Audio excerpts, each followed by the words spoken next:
right, today we're going to tackle one of the most famous and, let's be honest, one of the toughest stories in the Hebrew Bible, the binding of Isaac, what's known as the Akedah. Now, it's a story most of us think we know, but I promise you it has a twist that changes absolutely everything. So, what's the deal here? Is this really just a terrifying story about one man's absolute, unquestioning devotion? Or is there something else going on? A radical rejection of an ancient, brutal idea? Well, the real power of the story, as we're about to see, is that the answer is both.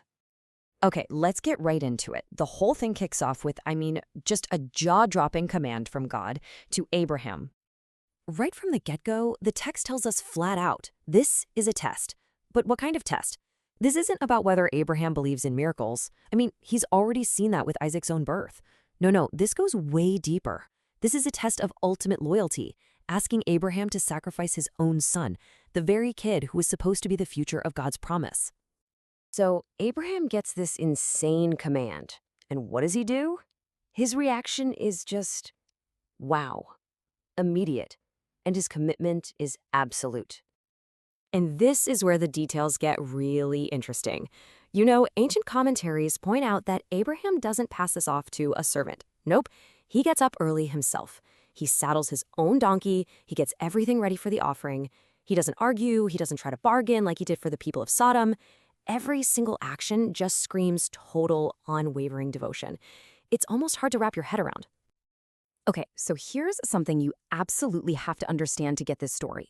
We have to put on our ancient world glasses for a minute, because this command, as horrifying as it sounds to us, it wouldn't have been completely out of left field for Abraham.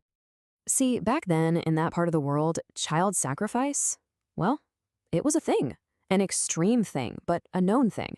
For a lot of those cultures, offering up your firstborn child was the ultimate sign of devotion to your God. So when Abraham hears this command, he's hearing it through that cultural lens. It's a test he understands, the highest test there is. And knowing that, it makes what happens next a total game changer. So picture this. Abram's done it all. He's proven his loyalty beyond a shadow of a doubt. The 3-day journey, building the altar, binding his own son. He raises the knife, and right there, in that one heart-stopping moment, everything changes. He's stopped. His devotion?